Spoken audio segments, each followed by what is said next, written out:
नमस्कार. उज्ज्वलाच किचनमध्ये तुमचं मनापासून स्वागत आहे. तर आज मी बनवत आहे नारळी पौर्णिमा विशेष ओल्या नारळाचे लाडू.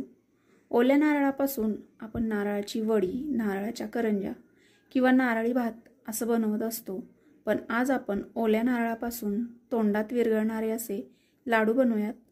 तर मग व्हिडिओला सुरुवात करूया. त्या अगोदर तुम्ही जर चॅनलला आत्तापर्यंत सबस्क्राईब केलं नसेल तर जरूर सबस्क्राईब करा. त्याचबरोबर व्हिडिओला लाईक नक्की करा. तर सुरुवातीला इथे मी 2 नारळाचे तुकडे करून घेतले आहेत. तर आता याचा वरचा काळपट भाग जो आहे तो सुरीच्या साहाय्याने काढून टाकला आहे. म्हणजे मग लाडू जे आहेत ते मस्त असे पांढरे शुभ्र होतात. तर आता एका मिक्सरच्या भांड्यामध्ये खोबरं कट करून घेणार आहे. पाहिजे तर तुम्ही बारीक किसणीने सुद्धा किसून घेऊ शकता. मिक्सरला वाटताना थोडंसं कोर्स टेक्स्चर ठेवायचं आहे. खूप जास्त बारीक पेस्ट नाही केली आहे. तर मिक्सरमध्ये सगळं खोबरं वाटून झालं की एका कढईमध्ये काढून घेतलेलं आहे. तर आता नारळाचे लाडू बनवण्यासाठी शक्यतो जाड तळाची कढई किंवा नॉनस्टिक कढई घ्यायची आहे. तर हे जे बारीक केलेलं खोबरं आहे ते वाटीने मोजून घेतलं तर साधारणतः 2 ते 2.5 वाटी इतकं भरून होतं. त्यानुसारच आपण पुढचं साहित्य मोजून घेणार आहोत. तर आता ही कढई गॅसवर ठेवूयात.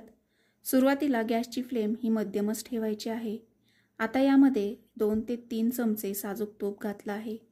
तर आता हे खोबरं थोडंसं परतून घेऊयात. साधारणतः मध्यम आचेवर 2 ते 3 मिनिटं खोबरं परतून घेणार आहोत. फक्त हलकासा रंग बदलेपर्यंत परतायचा आहे. खूप जास्त डार्क रंग नाही येऊ द्यायचा. हलकासा खोबरं परतण्याचा जसा सुवास यायला सुरुवात झाली की यामध्ये 1 वाटी तापवून थंड केलेलं दूध घालायचं आहे. तर इथे मी गाईचं दूध घातलेलं आहे. तुम्ही यामध्ये फुल क्रीम दूधसुद्धा वापरू शकता. तर दूध घातल्यानंतर थोडंसं दूध आटायला सुरुवात झाली की यामध्ये सारख्याच वाटीने म्हणजेच ज्या वाटीने आपण दूध घातलं होतं त्याच वाटीने अर्धी वाटी मिल्क पावडर घातलेली आहे. मिल्क पावडर घातल्यानंतर लगेच व्यवस्थित मिक्स करून घ्यायचं आहे. चांगलं एकजीव होईपर्यंत मिक्स करून घेतलं आहे. तर साधारणतः 3 ते 4 मिनिटं मिश्रण जे आहे ते एकसारखं अगदी तळापासून हलवून झालं की यामध्ये सारख्याच वाटीने 1 वाटी इतकी साखर घातलेली आहे. तर 1 वाटी साखरेचं जे प्रमाण आहे ते एकदम परफेक्ट असं प्रमाण आहे. तर आता साखर विरघळेपर्यंत मिक्स करून घेऊयात. साखरेमुळे मिश्रणाला जे पाणी सुटतं ते पूर्णपणे आटवून घेणार आहोत. तर इथे तुम्ही बघू शकता लाडूचं मिश्रण जे आहे ते पातळ झालेलं दिसत आहे. 5-1 मिनिटांनी मिश्रण जे आहे ते घट्टसर व्हायला सुरुवात झालेली आहे. गॅसची फ्लेम ही मध्यमच ठेवायची आहे म्हणजे मग मिश्रण तळाशी लागणार नाही.